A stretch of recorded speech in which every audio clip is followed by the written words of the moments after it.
eu queria passar para vocês alguns passinhos de proteção prática quando vocês observam esses sinais de risco, né? Então, qual que é o nosso primeiro passo? Primeiro, eu preciso aprender.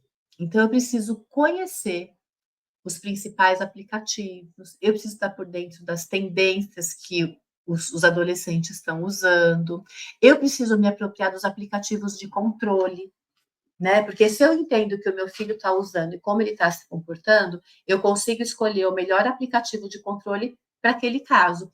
Porque não são todos os adolescentes que têm o mesmo padrão, que precisam do mesmo tipo de controle, né? Então, vocês se inteirarem disso é muito importante, né?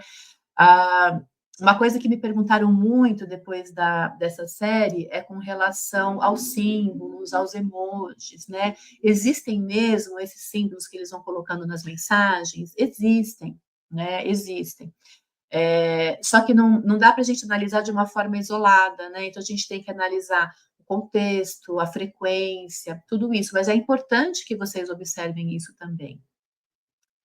Outro passo fundamental é vocês fazerem a configuração daquilo que vocês imaginam que é o ideal para o filho de vocês.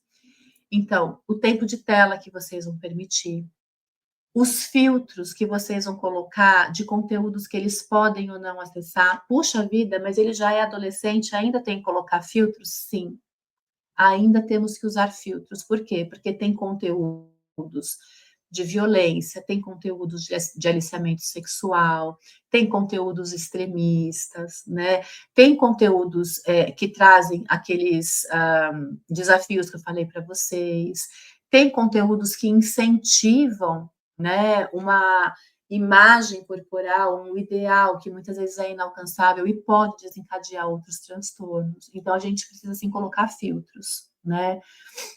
Manter a localização deles desligada, caso eles vão postar alguma coisa que aquilo não indique onde eles estão. Então, esse é um segundo aspecto importante quando a gente fala de proteção. Um outro aspecto importante são os combinados, né? E quando a gente fala de combinado, muitas vezes a gente tem a impressão de que a gente fala assim, olha, filho, então é o seguinte, eu ouvi a Ana Paula falando hoje e eu entendi que 2 horas de tela para você é o suficiente, né? Então, mais do que isso não tem. Tá combinado? Não tá combinado, porque o combinado ele é construído, né? Então, a gente precisa criar, junto com os nossos filhos, o que é uma regra que garanta o bem-estar deles, né? Ao mesmo tempo que garanta um acesso que seja minimamente positivo, né, e seguro. E daqui a pouquinho eu vou falar como que a gente pode estabelecer uma comunicação para tentar construir esses combinados, tá? Porque o combinado ele é um acordo, não pode ser unilateral.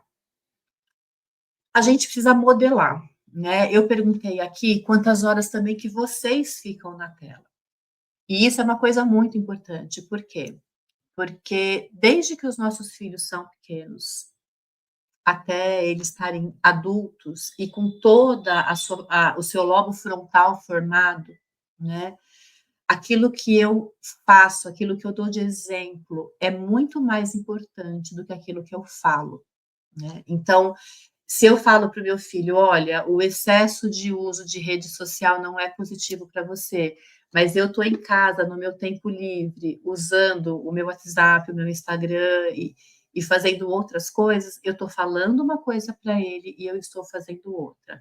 Ah, mas eu sou adulto, eu posso. O tempo de tela é ruim também em excesso, inclusive para o adulto, é para todo mundo, né? Então, a gente precisa dar o exemplo. Eu vi aqui, por exemplo, né, computador 6 a 6 horas trabalhando, celulares, na rede 1 hora no máximo. Já fiquei mais, mas estava atrasando minha vida. E é isso mesmo, Rosana. A gente precisa ir fazendo essa autoanálise de como é que nós estamos fazendo. Hoje, muitas pessoas trabalham online, né? E vão ter aí realmente 6, 8, às vezes 10 horas trabalhando.